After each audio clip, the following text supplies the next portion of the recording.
Assalamualaikum warahmatullahi wabarakatuh. Perkenalkan, nama saya Oktavia Nurkoida, NIM 231050110095. Di sini saya akan menjelaskan materi mengenai pengantar kimia medisinal yang membahas bagaimana obat ditemukan, dikembangkan, serta diuji sebelum dapat digunakan secara luas untuk tugas kimia medisinal. Kimia medisinal adalah ilmu yang berfokus pada penemuan dan pengembangan senyawa yang memiliki aktivitas terapeutik.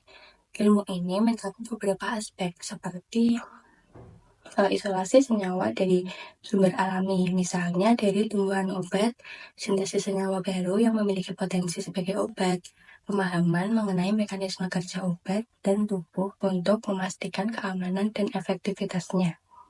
Tujuan utama dari kimia medisinal adalah menemukan obat yang lebih efektif, aman, serta memiliki efek samping yang minimal. Seorang ahli kimia medisinal memiliki beberapa tugas utama diantaranya. Yang pertama, isolasi dan identifikasi senyawa aktif. Senyawa bioaktif diekstraksi dari bahan alami seperti tanaman obat. Sebagai contoh, dalam daun jambu ditemukan flavonoid dan terpenoid yang memiliki manfaat kesehatan. Yang kedua, pengembangan sintesis senyawa baru. Senyawa yang memiliki potensi terapeutik dapat disintesis di laboratorium agar lebih mudah diproduksi dalam jumlah besar dan lebih stabil. Yang ketiga, modifikasi struktur senyawa. Struktur molekul obat dapat dimodifikasi untuk peningkatan efektivitasnya serta mengurangi efek samping yang tidak diinginkan. Sejak zaman dahulu, manusia telah menggunakan bahan alami sebagai obat. Salah satu catatan tertua berasal dari Kaisar Cina Zheng yang memiliki buku Pen Sao sekitar 5.100 tahun lalu. Beberapa contoh tanaman yang telah digunakan sejak lama antara lain yang pertama, Changsan, digunakan untuk mengobati demam dan kini diketahui mengandung alkaloid yang efektif melawan malaria. Yang kedua, Ma Huang, mengandung epedrin yang telah lama digunakan untuk mengatasi gangguan pernafasan dan tekanan darah rendah. Seiring berkembangnya ilmu pengetahuan, obat basis bahan alami kini berkembang melalui sintesis senyawa aktif dan pemanfaatan bioteknologi modern. Proses penemuan obat terdiri dari beberapa tahapan utama. Yang pertama, sintesis dan screening molekul senyawa baru dirancang dan diuji untuk mengetahui potensinya sebagai obat. Yang kedua, uji laboratorium. Nah, pada uji laboratorium ada uji in silico dan in vitro.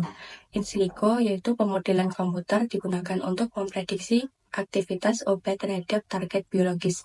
In vitro, senyawa diuji menggunakan kultur sel atau enzim untuk mengetahui efeknya di luar tubuh makhluk hidup. Yang ketiga, yaitu uji pada hewan percobaan, yaitu uji in vivo. Senyawa yang lolos uji laboratorium kemudian diuji pada hewan untuk menilai efeknya dalam sistem biologis yang lebih kompleks.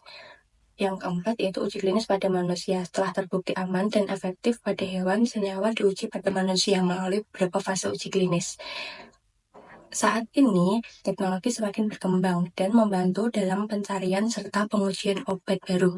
Beberapa metode modern yang digunakan meliputi uji in silico, yaitu teknologi komputasi untuk penyaring kandidat obat sebelum dilakukan pengujian laboratorium. Yang berikutnya yaitu uji in vitro. Pengujian dilakukan dalam lingkungan laboratorium, misalnya dengan menggunakan kultur sel. Yang ketiga yaitu uji in vivo. Pengujian dilakukan pada organisme hidup untuk melihat efek farmakologi secara menyeluruh. Nah, metode-metode tersebut digunakan untuk proses pengembangan obat serta mengurangi kebutuhan uji pada manusia sebelum obat dinyatakan aman.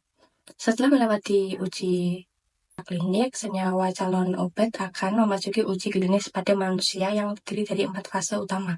Fase yang pertama diuji pada sukarelawan untuk mengetahui keamanan dan dosis yang tepat. Fase yang kedua diuji pada pasien yang memiliki penyakit tertentu guna mengevaluasi efektivitas dan potensi efek sampingnya. Fase yang ketiga diuji dalam skala yang lebih luas untuk membandingkan efektivitasnya dengan obat yang telah ada sebelumnya. Fase yang keempat, setelah obat beredar di pasaran masih dilakukan pemantauan jangka panjang untuk memastikan keamanannya. regulasi obat agar suatu obat dapat dipastikan harus melalui persetujuan lembaga regulator seperti BPOM, FDA, MEA.